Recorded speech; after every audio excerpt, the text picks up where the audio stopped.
das cartas de João, porque nós ainda teremos 2 ou 3, talvez, domingos ainda falando sobre a segunda epístola e terceira epístola de João, que são poucos versículos, mas são extremamente ricas para o nosso coração. E hoje nós encerramos a primeira epístola de João, e eu convido você a abrir comigo a sua Bíblia em 1 João, capítulo 5.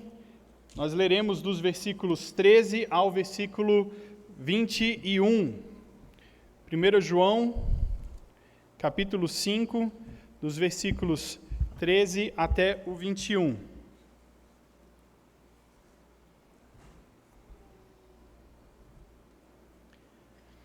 Eu lerei e peço que os amados acompanhem o texto, que diz assim, 1 João, capítulo 5, dos 13 ao 21. Estas coisas escrevi a vocês, que creem no nome do Filho de Deus, para que saibam que têm a vida eterna. Esta é a confiança que temos para com Ele, que se pedimos alguma coisa segundo a sua vontade, Ele nos ouve.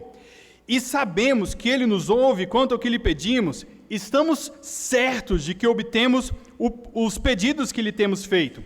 Se alguém vê o seu irmão cometer pecado que não leva à morte, pedirá, e Deus dará a vida a este irmão. Isto aos que cometem pecado que não leva à morte. Há pecado que leva à morte, e por esse não digo que se deva pedir. Toda injustiça é pecado, e há pecado que não leva à morte. Sabemos que todo aquele que é nascido de Deus não vive em pecado, porque quem é nascido de Deus guarda a si mesmo e o maligno não pode tocar nele. Sabemos que somos de Deus e que o mundo inteiro jaz no maligno. Também sabemos que o Filho de Deus já veio e nos tem dado entendimento para reconhecermos aquele que é o verdadeiro. E nós estamos naquele que é o verdadeiro, em seu Filho, Jesus Cristo. Este é o verdadeiro Deus e a vida eterna. Filhinhos, cuidado com os ídolos. Vamos orar mais uma vez? Santo Deus, grato nós somos por Tua palavra e pedimos que o Senhor nos dê entendimento e compreensão daquilo que o Senhor quer nos ensinar a partir desse texto. Em nome de Jesus oramos. Amém. Graças a Deus. Meus irmãos, esse texto de João é bastante interessante e eu queria fazer talvez um paralelo com uma realidade nossa, para talvez facilitar o nosso entendimento e compreensão. Não sei se você já teve a necessidade ou a oportunidade de tirar visto para algum outro país. Eu precisei tirar visto para os Estados Unidos uma vez, e é interessante o tanto de formulário e papéis que nós precisamos preencher e quais são os vários processos que nós temos que nos submeter para que cheguemos, então, ao momento de receber o tão desejado carimbo no nosso passaporte para poder viajar para aquele país. E ainda não é certo de que você recebeu ali com o seu visto no passaporte o livre acesso àquela nação. Há a possibilidade, inclusive, de no momento em que você estiver passando ali pela imigração no outro país, nos Estados Unidos ou em algum outro país, você chegando ali, eles olharem para você, perceberem que você é uma pessoa A, B, C, D, não sei. E aí eles disserem para você assim, nós não queremos você aqui, pode voltar para sua casa. E aí, sem talvez algum motivo explícito ou claro, você não consegue entrar. Há talvez aquelas situações em que você tentou 1, 2, 3, 20 vezes ou diversas formas para poder conseguir um visto desse e você nem chegou a conseguir. Nós estamos orando pelo nosso irmão, o reverendo Glauber, a fim de que ele consiga a oportunidade de visto de trabalho ali, ele ainda não tem conseguido e insistimos que os irmãos possam continuar orando por ele nesse aspecto. E olha, quando a gente está falando apenas sobre a perspectiva de você receber o visto temporário para entrar na outra nação. E ali, quando você preenche o formulário, há perguntas muito diretas, interessantes sobre: você é terrorista? Você já planejou alguma vez algum atentado a um país ou alguma coisa assim? Você tem o desejo de fazer isso? E são perguntas muito... eu imagino que se eu fosse um terrorista e desejasse fazer isso, eu responderia: não. Mas é porque tem motivo para isso. Caso você esteja até intentando fazer alguma coisa e descubram você por ter respondido não, você pode ser enquadrado em algum tipo de lei específica sobre a mentira ou um testemunho falso que você possa estar conferindo. Ok, mas isso eu estou colocando a ideia apenas sobre a perspectiva de você ir passear. Alguns para visto de trabalho, de estudante, e você se submete a um monte de outras coisas. Agora, pensa em uma outra categoria, sobre a perspectiva de você se tornar um cidadão de um outro país. De você, então, pedir a sua residência permanente e até mesmo a nacionalidade ou outra nacionalidade específica para o país no qual você escolheu para passar a viver. Uma das coisas interessantes que você passa a se submeter quando o faz é as leis deste outro país.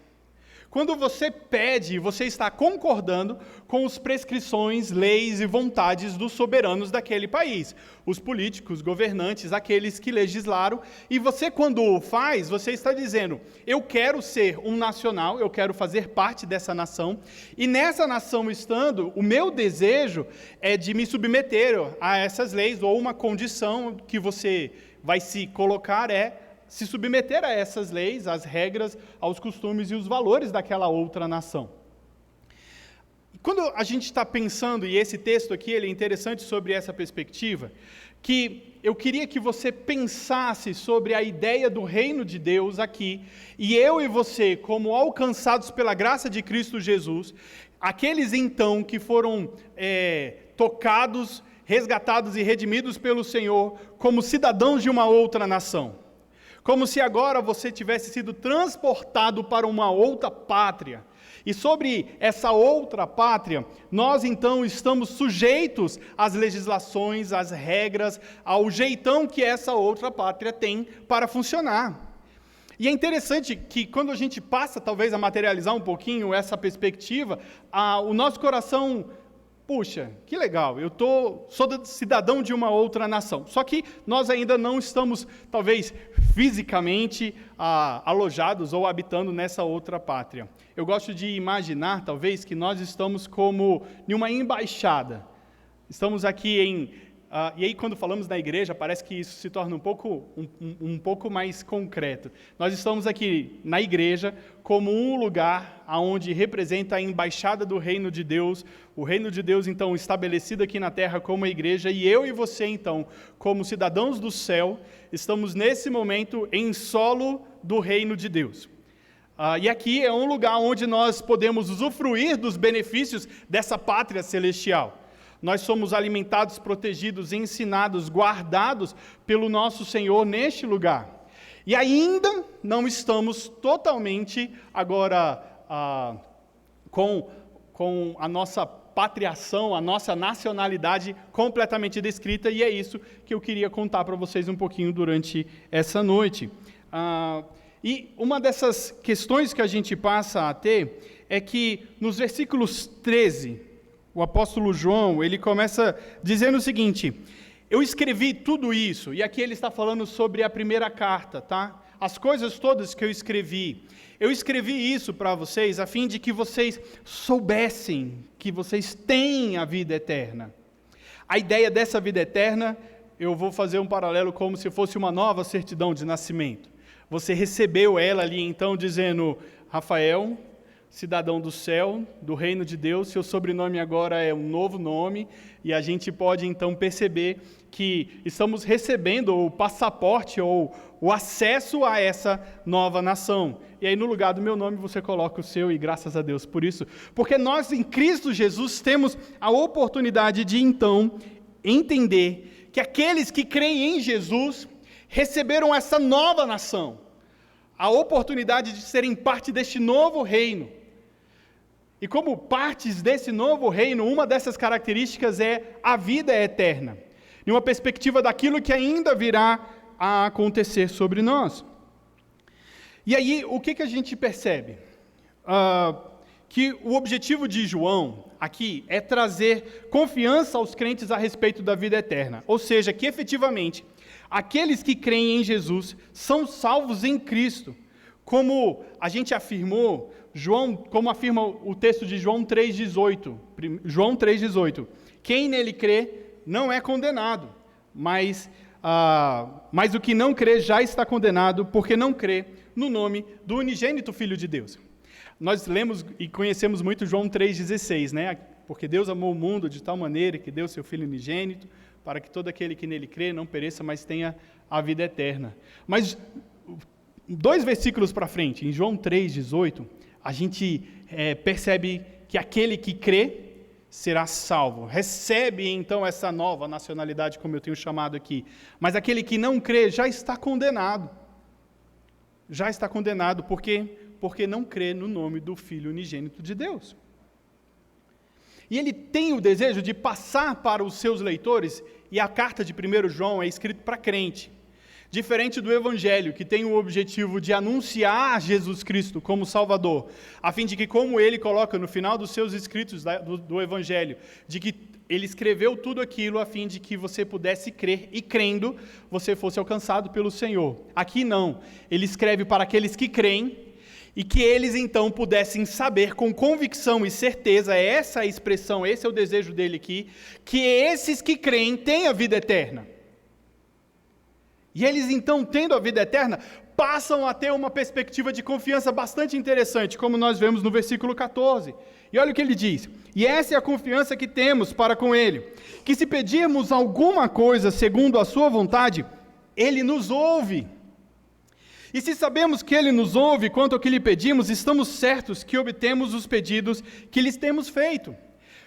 Olha, dos desejos, eu acredito que maiores, em qualquer processo nosso, e aqui eu tenho pensado em questão de protocolos, processos burocráticos específicos, e eu não sei se você já precisou em algum aspecto sobre isso. Eu, como bancário, já recebi muitos documentos, ou se você trabalha em algum órgão ou instituição pública que precisou protocolar ou receber documentos ou pedidos de algum cidadão, ou se você, então, faz como eu, parte de um desses processos que recebe, uma das coisas que a gente precisa é conferir se todo o pedido que está sendo feito está conforme as regras.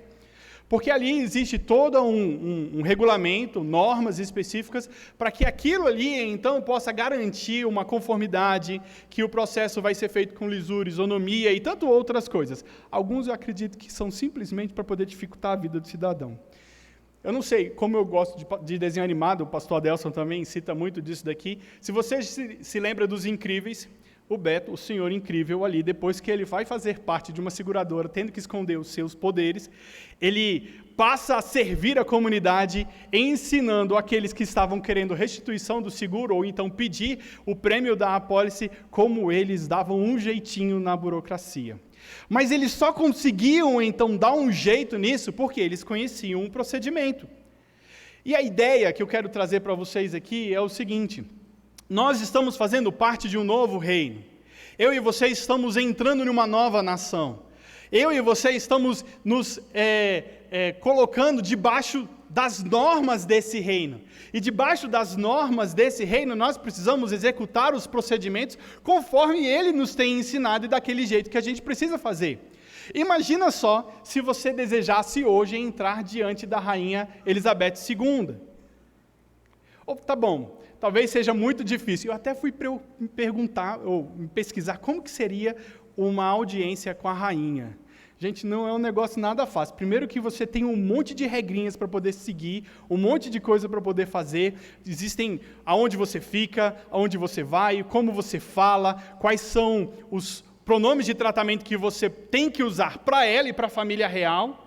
Vossa Majestade, Sua Alteza Real, para os demais membros da família real. Eu aprendi, viu? Então, a rainha já pode me chamar a uma audiência diante dela e da família. Joia.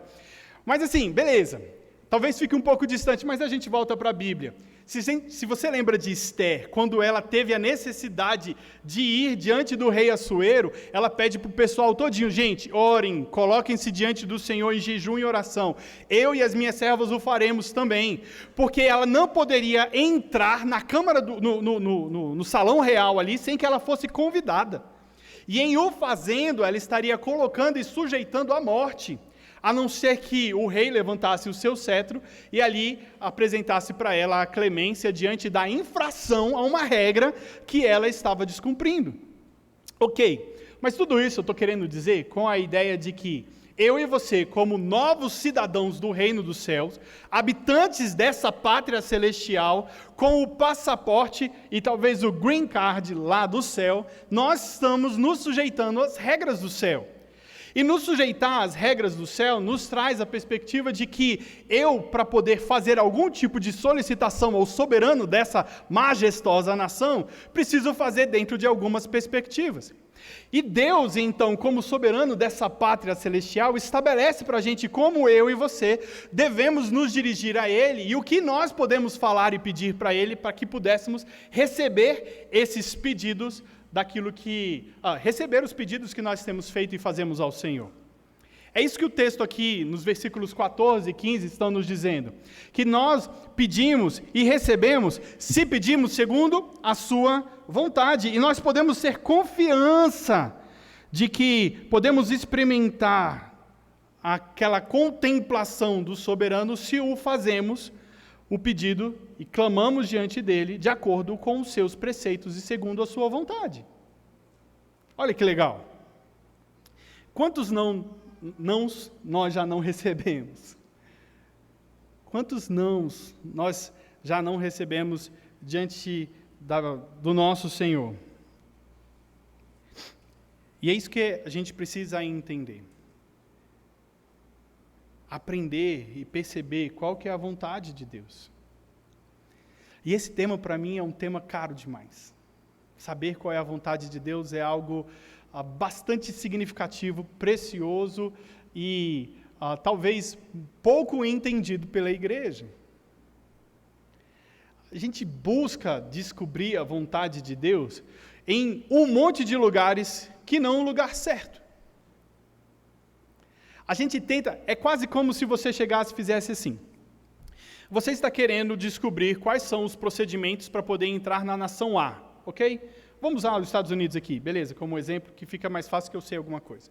Beleza, mas você está perguntando para um chinês como que ele pode te ajudar a entrar na nação.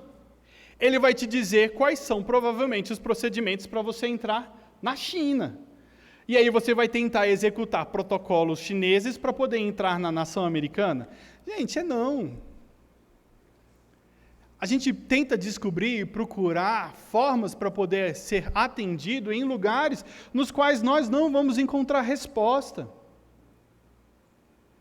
E o lugar onde nós temos respostas a respeito daquilo que Deus quer para as nossas vidas, não é outro senão nas Escrituras. Na palavra de Deus, nós encontramos expressa e declarada, escancarada e claramente a vontade de Deus para as nossas vidas. E talvez parecido com Amã, aquele soldado da Síria que foi até o profeta Eliseu buscar cura para a sua lepra, ele recebe uma orientação simples, né? Vá lá, tome banho no Jordão e você vai ficar limpo. E um dos servos precisou dizer para ele, amigão, senhor comandante, se ele tivesse dito, suba um monte, pule do penhasco, faça alguma coisa difícil, você não ia fazer? Eu ia fazer. Por quê? Porque a gente gosta do desafio, né? Para dizer que o mérito é meu, eu conquistei, fui eu quem realizei. Mas ele só não disse para você, toma banho e você vai ficar limpo.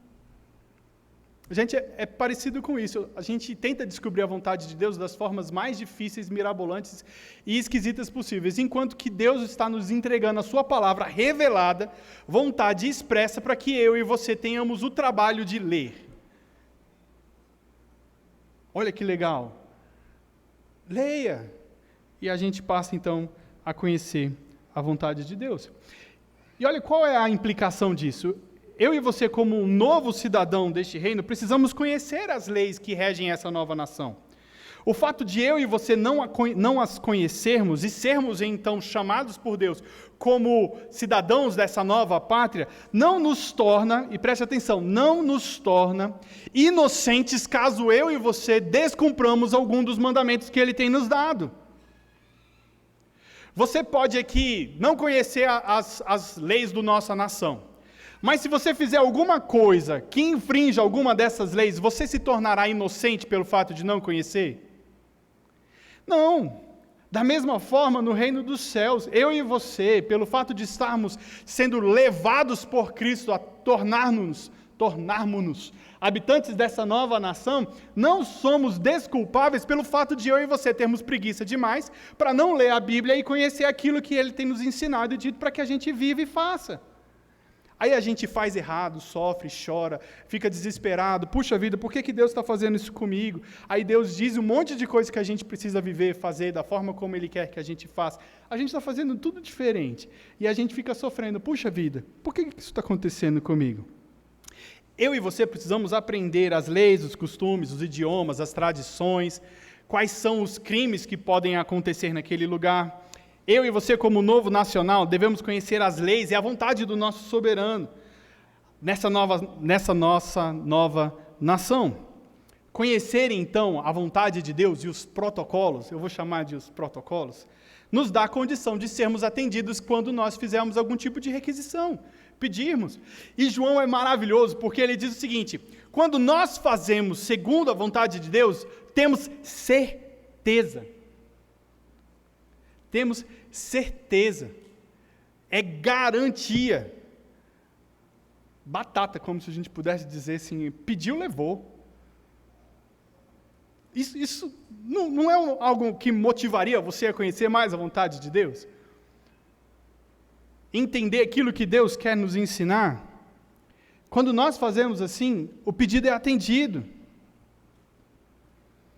Olha que legal, a certeza de ser atendido é tão clara, que João, quando ele fala isso, ele diz, sabemos que temos o que pedimos dele. Ele não usa o futuro de dizer, teremos o que pedimos dele, mas ele usa o presente, nós temos aquilo que pedimos dele.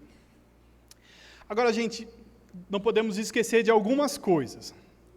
Por que eu quis dizer que nós estamos aqui agora como cidadãos do céu, estamos aqui ainda sobre uma perspectiva de mudança? O reino dos céus ele ainda não está completamente estabelecido. Quem tem participado das aulas de Cosmovisão, não sei se a gente já chegou nessa etapa, mas o reino dos céus ainda não está plenamente estabelecido. E aqui eu gosto de imaginar a ideia da igreja como a perspectiva de uma embaixada, porque nós já podemos usufruir de parte daquilo que Deus então tem prometido para a gente no céu. É o que nós chamamos do já, mas ainda não. Eu e você já podemos aproveitar de muito daquilo que Deus tem prometido, das bênçãos do Senhor. Quando nós estamos aqui como família do Senhor, cantamos, adoramos, proclamamos o Evangelho, desenvolvemos várias coisas, produzimos, criamos, é muito daquilo que nós estaremos vivendo, experimentando no céu também. E aí, nós, então, usufruindo de parte disso, temos ainda as nossas próprias fragilidades. Eu vou dizer que esse processo, então, de nacionalização, ou de naturalização, para ser mais adequado, é o que nós temos na nossa fé cristã chamado de santificação. Nós estamos em um processo de nos tornarmos santos, 100% separados e nos levarmos ao céu, à nova terra que o Senhor tem nos prometido. E esse processo de naturalização como um filho do reino dos céus, aqui então chamado de santificação, ele é esse processo de buscar aprender como essa nova nação é. O crente nesse processo, ele age se despindo do velho homem, da velha natureza, abandonando as práticas que antes ele tinha e assumindo então esse novo comportamento, essas novas atitudes, esse novo jeito de pensar a partir do aprendizado da vontade do soberano. E essa é expressa na palavra de Deus. O que nós estamos fazendo aqui hoje, expondo a palavra de Deus, ouvindo a palavra de Deus, vindo à escola dominical, lendo a Bíblia, dos nossos momentos devocionais, é tudo aprender sobre como Deus quer que nós vivamos, é transformar a nossa mente, como o apóstolo Paulo fala em Romanos 12. E nesse processo de transformação, eu e você, nos naturalizando como filhos de Deus, como cidadãos do reino dos céus, nessa etapa de santificação, crescemos cada dia mais. Esse novo conhecimento, então, é fonte de conduta, de como eu e você devemos viver e fazer aquilo que Ele quer para nós. assim como se despir do velho homem, se revestir do novo homem. O apóstolo Paulo, em Gálatas 2, ele nos dá uma outra maneira de entender isso. Ele diz: eu estou crucificado com Cristo. Logo, já não sou eu quem vive, mas Cristo vive em mim. Mostrando que vários momentos nós estamos em um processo de virar a chavinha ou de mudança da maneira como nós pensamos, que o nosso comportamento, nossa atitude, a maneira da gente enxergar e contemplar as coisas à nossa volta está em processo de transformação. Então eu estou sendo santificado pelo Senhor, me naturalizando como um cidadão do reino do céu. Tudo isso redefine os nossos valores e dá, então, ao crente uma nova perspectiva a respeito e sobre a vida. Afinal, esse tempo aqui que nós estamos vivendo, como o próprio João afirma, tudo está escrito, tudo isso que ele escreveu do versículo 13, para que o crente saiba e tenha confiança de que ele tem a vida eterna. Há uma garantia, uma expressa garantia. Você é um cidadão do céu e está nesse processo de mudança de endereço. E como que isso acontece?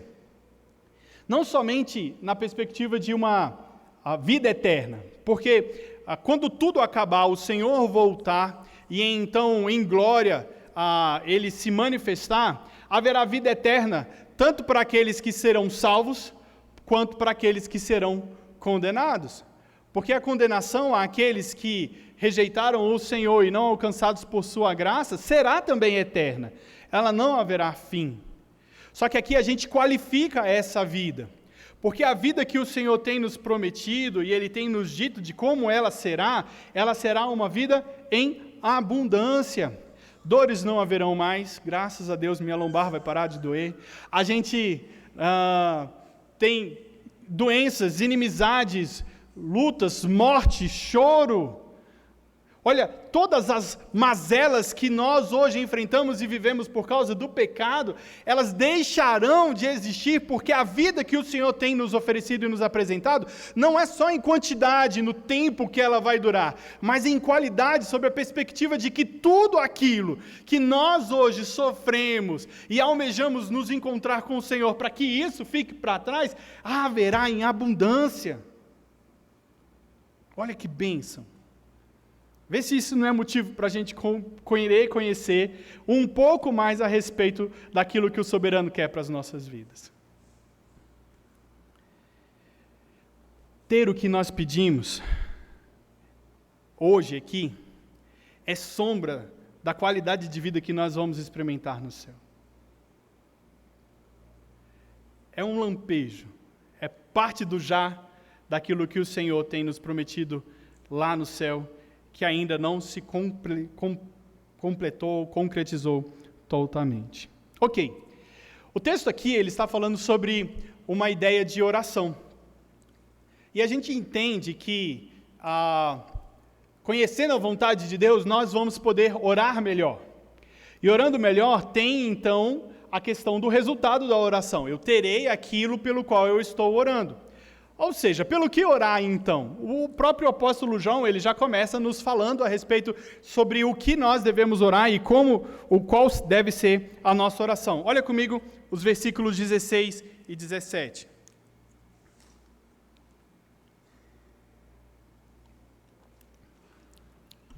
Ele nos diz assim: se alguém vir a seu irmão cometer pecado, não para a morte, pedirá, e Deus lhe dará vida aos que não pecam para a morte.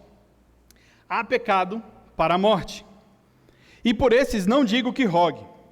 Toda injustiça é pecado, e há pecado não para a morte. João faz uma volta aqui assim, né? Pecado para a morte, pecado não para a morte, ore por esse, não ore por aquele. Mas o que ele está falando aqui a respeito da oração? A gente aprendeu agora há pouco que se eu oro segundo a vontade de Deus, Ele ouve a oração e ouvindo a oração, Ele atende aquilo que nós estamos orando. E na sequência, João aqui ele passa a dizer o seguinte: orem por aqueles irmãos, e eu quero fazer um destaque aqui a palavra irmãos, que pecam, para que haja então regeneração, haja um resgate, um retorno, para que eles voltem à convivência fiel da igreja. Mas por aqueles pessoas que pecam para a morte, não digo que vocês orem. Eu tenho duas situações aqui, uma para eu orar e outra para não orar. E é interessante perceber que há essa categorização específica sobre uma orientação seguinte: não ore por isso. Como se a gente imaginasse, tivesse a ideia de que orar por qualquer coisa seria lícito e devido, inclusive. Mas há uma orientação clara que não ore por essas pessoas que fizeram tal tipo de pecado. E o que a gente observa aqui? Que esses, então, os novos cidadãos do reino dos céus, esses nacionais, os crentes, eles deveriam orar e interceder uns pelos outros diante do soberano. Nós aqui, como cristãos, devemos orar uns pelos outros, para que então Deus auxilie o nosso irmão que está em pecado, em crime, e que cometeu contra o soberano nessa nação, e então ele possa ser trazido de volta e ser restaurado à convivência plena daqueles que são partes do reino de Deus. Aqui a gente percebe que pecado é um tema central em João. Cada capítulo ele fala sobre o pecado sobre alguma perspectiva, tá? Ele afirma que o pecado é a transgressão da lei e que essa sempre afronta a Deus. Na verdade, aos olhos de Deus, o pecado é uma transgressão não somente a sua lei, mas também a sua pessoa. E tropeçar em um dos aspectos da lei é tropeçar sobre toda a lei. Você pode dizer: eu sou uma pessoa que não rouba, que não adultera ou que não cobiça, mas se você mentiu, usou o nome de Deus em vão ou tem desonrado os seus pais, você se torna culpado de toda a lei. Se Deus não tem sido o primeiro e o único na sua vida como o alvo de adoração, você é culpado de transgressão de toda a lei, como diz Tiago 2,10. Eu e você, então, numa nova nação, no reino de Deus, devemos observar a lei de Deus completamente, e quando nós não o fazemos, estamos incorrendo em crime. A ideia de transgressão da lei, no aspecto de João falar que toda transgressão da lei, o pecado é a transgressão da lei, e ele chama essa ideia de lei, é mostrar que seria, nessa nova nação, um crime. E como crime, estaríamos sujeitos ao juízo, à sentença, à prisão e à condenação sobre essa ótica. Então eu tenho aqui a ideia de que algumas situações, ou muitas delas, são pecados, e eu e você, nesse processo de santificação, ainda pecamos. E esse pecado que nós temos cometido, precisa que nós aqui como igreja, nos abraçando e cuidando um dos outros, oremos ao Senhor, a fim de que Ele nos auxilie nesse processo de santificação e do abandono do pecado. Para que aquilo que o meu coração desejoso de fazer de errado, pare então de desejar fazer errado, que os meus olhos sejam santificados, que as minhas mãos sejam santificadas. Isso nós fazemos aqui uns orando pelos outros. E se eu vi que alguém está em pecado, se o irmão tem feito alguma coisa que não seja um pecado para a morte, que daqui a pouquinho eu vou explicar, nós devemos orar por ele, clamar diante do Senhor, pedir para que Deus esteja agindo na vida desse nosso irmão, o socorrendo e trazendo de volta.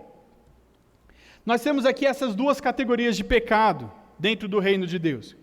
O pecado sem perdão aqui, que João fala para que nós não oremos e intercedamos aqui diante do Senhor para que haja perdão, é um tipo de situação como nós vemos em algumas nações, crimes que são considerados capitais, em que você tendo cometido esse tipo de crime, você não receberá o perdão, e o juízo que virá sobre você será a morte, e a sentença desse aspecto aqui seria a morte.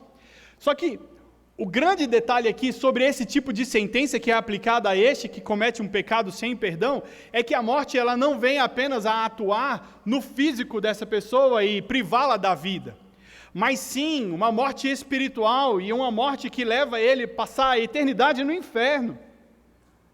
Mateus capítulo 10, 28, falando sobre a quem você deve temer, Jesus diz àquelas pessoas que estavam para ele: não temam aquele que pode ferir somente ou matar o corpo, temam aquele que pode matar o corpo e lançar a alma no inferno. E ele está falando de nós como pessoas de temermos o Senhor, porque Ele é o único que tem condição e poder para tanto matar o corpo e lançar a alma deste no inferno. E essa ideia do pecado sem perdão, Jesus nos ensina em Mateus capítulo 12, no versículo 32, que diz: se alguém falar contra o Espírito Santo, não será isso perdoado, nem neste mundo, nem no porvir. Esse pecado que está sendo exposto aqui seria a blasfêmia contra o Espírito Santo. E o texto de Mateus capítulo 12, ele nos fala sobre a ideia dos líderes ali daquela nação, os fariseus, que estavam atribuindo para Belzebu, ou Satanás, as obras que o Espírito Santo estava realizando através de Jesus Cristo naquele mundo. Eles estavam afirmando categoricamente que o que Jesus estava fazendo era fruto do diabo, atribuindo ao diabo aquilo que o Espírito Santo estava fazendo.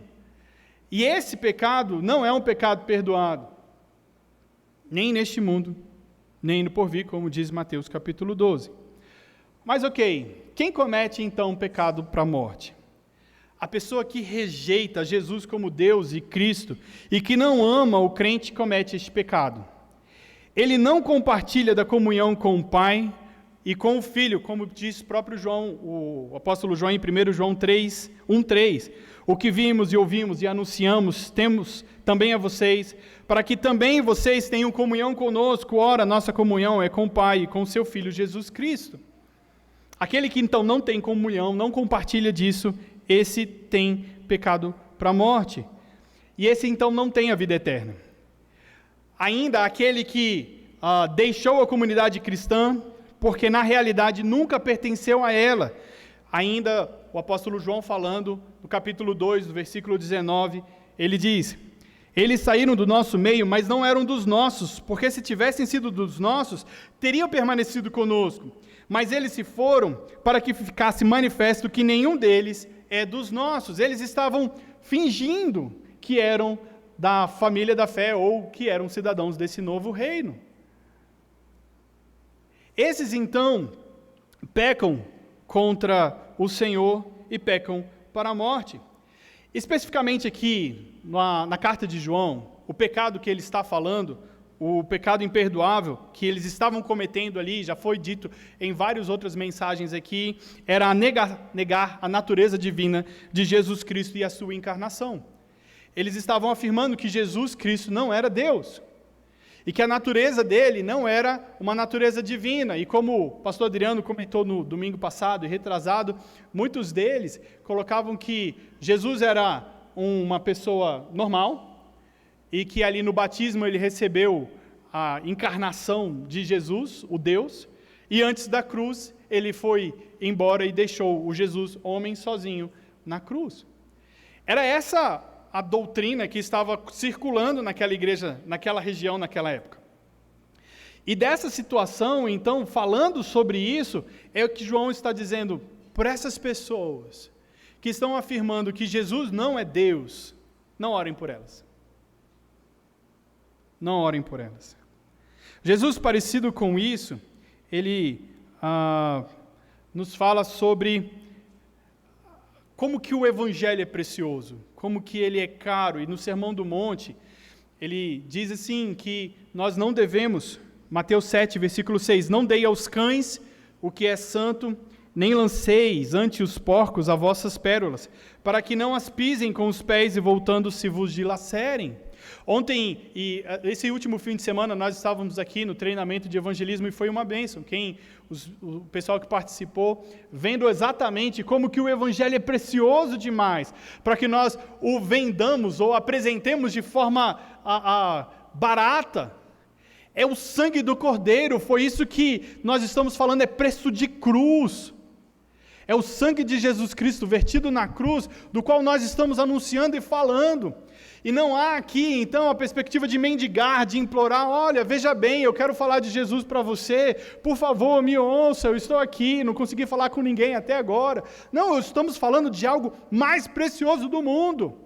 E Jesus aqui no Sermão do Monte, quando ele fala para a gente não dar aos porcos aquilo que é santo, Precioso demais é aqueles que então estavam rejeitando veementemente o Evangelho e rejeitando o Evangelho de forma contundente, falavam mal contra ele. Não insistam com essas pessoas. Elas já receberam a condenação. Como diz João 3,18, quem não creu já está condenado. O Evangelho é precioso demais, meu irmão. E eu e você que fomos alcançados por essa graça, precisamos valorizar isso com muito desejo, com muito afinco, conhecendo e praticando aquilo que o Senhor tem nos ensinado e nos dito a viver na terra. Ok, então por que eu devo orar? Primeiro a gente fala que a gente tem que conhecer a vontade de Deus. O Senhor, Jesus, nos ensinou em vários momentos como orar, nós temos os apóstolos, e a Bíblia tem vários elementos a respeito de oração, e nos mostram como nós devemos orar. Jesus, ele parou e investiu bastante tempo mostrando como que eles deveriam orar. Ele tinha uma vida e uma prática constante de oração, e os seus discípulos, percebendo isso, perguntam: mestre, como nós devemos orar? Ensina-nos a orar. E ele deixa para a gente o modelo de oração. Ele diz: Pai nosso que estás no céu, santificado seja o teu nome, venha o teu reino, seja feita a tua vontade, assim na terra como no céu.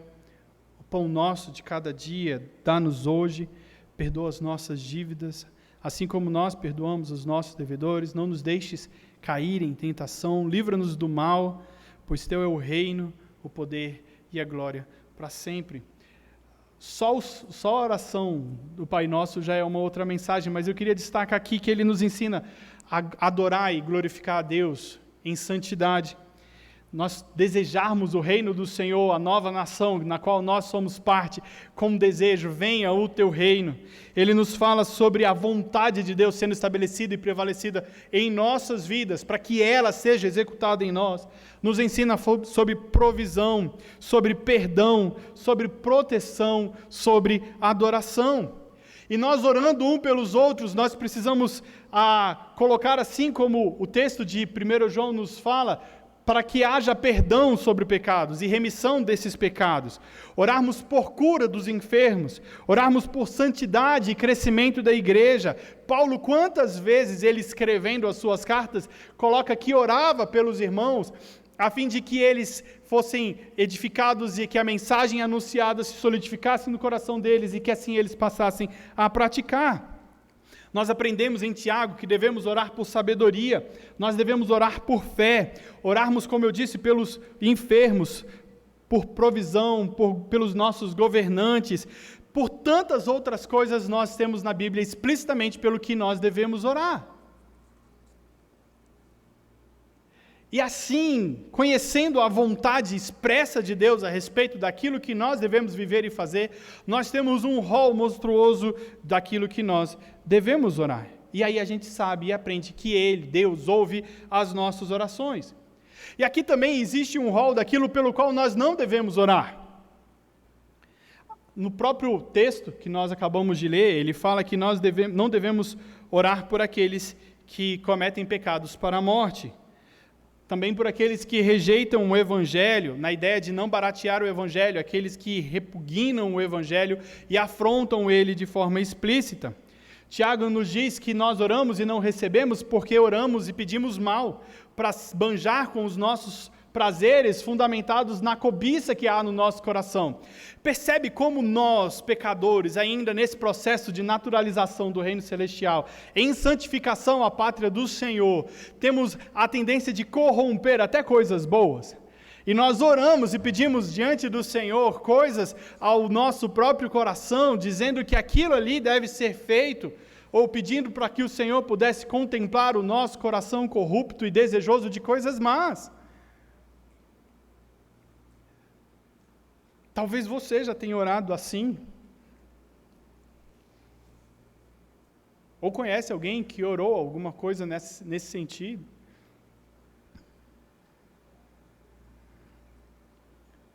E joia, a gente chega agora em um momento muito importante desse texto.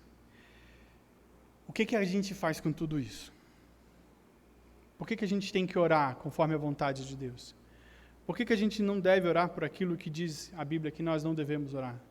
O que a gente aprende a respeito da oração e entendemos o nosso processo de santificação? O versículo 18 nos diz: sabemos que todo aquele que é nascido de Deus não vive em pecado, antes aquele que nasceu de Deus o guarda e o maligno não lhe toca. Nós que estamos sendo chegados ao reino de Deus, em processo dessa santificação, e ainda erramos e pecamos, estamos agora nessa transformação, cometemos crimes contra o soberano, mas é algo que nós fazemos, mas não estamos completamente sujeitos ao pecado. Nós não sentimos prazer no pecado e ele não nos domina, não nos controla. O crente se arrepende dos seus pecados, pois sabe que este ofende ao seu Senhor, soberano e Deus. Olha que interessante o que a Confissão de Fé de Westminster, ela nos fala no capítulo 13 a respeito de santificação. Os que são eficazmente chamados e regenerados, tendo criados em si um novo coração e um novo espírito, são além disso santificados real e pessoalmente pela virtude da morte e ressurreição de Cristo, pela sua palavra e pelo seu Espírito Santo, que neles habita. O domínio do corpo do pecado, nele, é todo destruído, e suas várias concupiscências são mais e mais enfraquecidas e mortificadas. E eles são mais e mais vivificados e fortalecidos em todas as graças salvadoras para a prática da verdadeira santidade, sem a qual ninguém verá a Deus. Essa santificação é no homem todo, porém imperfeita nessa vida. Ainda persistem em todas as partes deste homem restos de corrupção, e daí nasce uma guerra contínua e irreconciliável, a carne lutando contra o espírito e o espírito contra a carne. Nessa guerra, embora prevaleçam por algum tempo as corrupções que ficam, contudo, pelo contínuo socorro da eficácia do Salvador, do santificador Espírito de Cristo, a parte regenerada do homem nasce, a parte regenerada do novo homem vence, e assim os santos crescem em graça, aperfeiçoando a santidade no temor de Deus. O texto que eu acabei de ler, ele está nos falando sobre esse nosso processo. Eu ainda peco, você ainda peca, você ainda erra. Só que nós não temos prazer no pecado e constantemente estamos sendo aperfeiçoados pelo Espírito de Deus nas nossas vidas. Jesus, então, o nascido de Deus, que nos guarda e nos protege, diz o texto de João aqui. Ele nos livra e nos protege dos ataques do maligno. Ele não nos toca. Ele não tem poder para nos mudar ou afetar as nossas vidas. O Senhor Jesus, esse que foi então de Deus, ele nos protege. E ele, como diz a oração do Pai Nosso, não nos deixa cair em tentação. É por isso que nós oramos e pedimos isso. Podemos confiar, então, que eu e você somos assistidos por Cristo, pelo Espírito Santo, nas nossas fraquezas e guardados da ação do maligno. O versículo 19, ele é muito enfático, ele diz: sabemos que somos de Deus e o mundo inteiro jaz no maligno. Ele volta de novo sobre a ideia de que você pode ter certeza, você recebeu a vida eterna, você é crente, crê em Jesus Cristo como Deus, Senhor e Salvador da sua vida, você é alvo da vida eterna, você é alcançado por essa vida eterna, Jesus Cristo, que é a própria vida eterna. Nós somos de Deus, e o mundo não nos arrebata. Todos aqueles, diz João 6,37, todo aquele que o Pai me dá, este virá a mim, e o que vem a mim de modo nenhum lançarei fora. Meus irmãos, você está percebendo que João aqui, ele está falando sobre uma naturalização desse reino celestial, e de que não tem jeito, aquele que foi alcançado pelo Senhor se tornará um verdadeiro cidadão dessa pátria. Ainda pecamos, ainda erramos, precisamos uns dos outros nas orações e intercessões, e nessas nossas orações e intercessões, ajudas mútuas, é exatamente para que nós, fortalecidos, possamos vencer o pecado, vencendo o pecado no nosso processo de santificação, lutando contra isso, estejamos cada dia melhor, cada dia mais santificados e mais parecidos com Cristo Jesus. E para terminar, João não deixa o último pedaço do livro inteiro, algo maravilhoso, sobre, talvez um resumo do livro, sobre os problemas que eles estavam enfrentando naquele momento, naquele tempo. Ele olha para aquela igreja, para os irmãos que estariam recebendo a carta e diz: também sabemos que o Filho de Deus é vindo e nos tem dado todo o entendimento para recebermos o verdadeiro, e estamos no verdadeiro, seu Filho, Jesus Cristo. Esse é o verdadeiro Deus e a vida eterna. Filhinhos, guardai-vos dos ídolos. João apresenta Jesus aqui como o príncipe desse reino, Filho de Deus. E como príncipe desse reino é a forma e a maneira como nós temos acesso a este reino, a essa nova nação, a essa a nova pátria. Ele é o próprio Deus encarnado, e é Ele quem nos dá a condição para sermos parte deste reino, e reconhecê-lo como Deus é, como Jesus é, verdadeiro Deus, é a porta ou a maneira de você poder acessar este reino. Somente aqueles que foram tocados pelo Espírito de Deus possuem condição de reconhecer Jesus Cristo daquilo e da forma como Ele é. Ele é o verdadeiro Deus. E entendendo Ele como verdadeiro Deus, nós então nos sujeitamos e nos entregamos completamente a Ele. A grande antagonismo que havia naquele tempo era, como eu já afirmei, sobre a natureza de Jesus Cristo, e recusando muitos daqueles ali, falando que Jesus não era Deus. E a afirmação final dele aqui é categórica: Ele é Deus.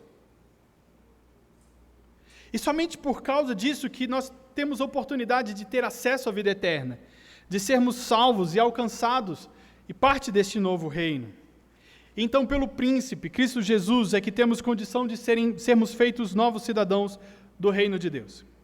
Recebemos dele, então, essa nova identidade, a certidão nova de nascimento, nos despindo do velho homem, sendo revestidos do novo homem, mortos com Cristo na cruz, ressurretos com Ele, nascidos de novo. Todas essas palavras, figuras, estão nos apresentando o início de uma nova vida, o início de uma nova jornada, uma perspectiva sobre o que o reino de Deus é, e uma forma de nós aqui, então, por enquanto o reino de Deus não é culminado, concretizado, concluído, a gente já poder experimentar muito sobre isso. E olha, eu e você ainda, como cidadãos intermediários aí, né? Recebemos essa nova natureza, ainda pecamos, temos dificuldades. João, ele fecha o texto com uma expressão que talvez pudesse ficar descolada, né? Ele fala: filhinhos, guardai-vos dos ídolos. Imagina que você chegou para uma outra nação, uma nova pátria. Você está lá agora, em um país novo, e você então passa a ser um cidadão daquele país. Você carrega ainda muito dos aspectos e culturas do país de onde você veio, da maneira como você cresceu, daquilo que você aprendeu. Carrega uma bagagem muito grande daquilo que você ainda era e está sendo transformado para o que você vai ser. E a gente tem uma tendência de ficar como a esposa de Ló, olhar para trás. E agarrado ainda sobre um monte de coisas, a guardarmos nos nossos corações ídolos. Nossos corações são fábrica de ídolos. Colocarmos prioridades que não são prioridades, valores que não devem ser priorizados, valorizados. Aqui há uma nação, o texto de João, escrito, provavelmente os seus primeiros leitores eram os cristãos ali da igreja de Éfeso, da cidade de Éfeso, um lugar onde a idolatria era muito forte. E as pessoas que estavam se convertendo ao cristianismo ainda tinham, talvez, muito daquele desejo de olhar para a sua vida no passado e guardar desse resquício as práticas de idolatria, ou tudo aquilo que então passa a substituir ou tomar o lugar desse Deus soberano da nova nação, é a idolatria. O rei da nação na qual hoje eu e você somos partes, eu e você agora somos então naturalizados, membros desse reino celestial. Ele não divide a sua glória com ninguém. Ele é o único alvo e digno de ser adorado, e ele não compartilha essa glória com ninguém e com nada. Veja o seu coração. Tudo aquilo que tem tomado e ocupado o lugar de Deus, tudo aquilo que tem substituído Deus no seu coração, e todas as coisas que têm sido mais relevantes para a sua vida do que o próprio Senhor. Há aqui uma preocupação. Guardai-vos, tenham cuidado com os ídolos, se protejam disso. E nós precisamos ser diligentes e atentos à idolatria. Eu e você agora somos entrando em um novo reino, uma nova nação, uma nova pátria. E que bênção é isso! Não é algo que a gente talvez esteja acostumado. Eu não sei se há um estrangeiro ou se você conhece alguém que se naturalizou brasileiro, ou se você conhece alguém que se naturalizou cidadão de um outro país. A nossa realidade como cristão é muito parecida com isso. E há um desafio de aprendermos sobre como nós devemos viver como esse novo cidadão, essa nova pessoa, um habitante deste reino. O desafio de conhecer a vontade de Deus, ele vai durar toda a nossa jornada aqui na terra, até nós sermos, então, assuntos ao céu, levados com Cristo Jesus, Ele voltar, ou nós morrermos. E lá no céu nós vamos ter a oportunidade de continuar conhecendo Jesus Cristo, e agora Ele glorificado. Essa é a vida eterna, como diz João, no capítulo 17. Mas eu queria te encorajar, enquanto nós estamos aqui, a passar a buscar conhecer cada dia mais a este Deus e no seu relacionamento com Ele, pois quando nós oramos, nós estamos expondo o nosso coração, as nossas necessidades, e a maneira como nós pedimos e clamamos a Ele, expõe muito daquilo que nós cremos, daquilo que nós sabemos a respeito de Sua vontade.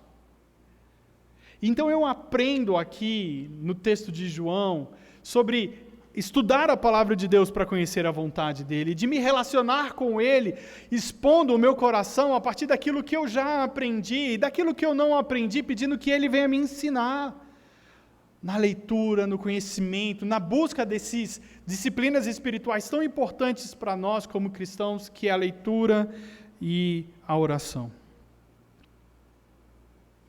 E eu queria que você lembrasse disso. Eu queria te dar uma dica de como que você pode lembrar. Há algumas coisas que a gente usa direto que nos remetem à nossa nacionalidade como brasileiros, não é? Então, toda vez que você pegar na sua carteira ou agora no seu celular o seu documento de identidade, eu queria que você lembrasse essa identidade aqui que mostra que eu sou brasileiro. Mas eu recebi do Senhor uma identidade que me mostra que eu sou um cidadão do céu. Da mesma forma, caso você pegue a sua carteira de motorista, ou mais legal, quando você pegar o seu passaporte, fizer uma viagem internacional, você lembrar, eu estou saindo dessa nação, estou entrando em uma outra. Mas um dia, eu sairei completamente dessa nação e passarei a habitar com o Senhor no reino celestial.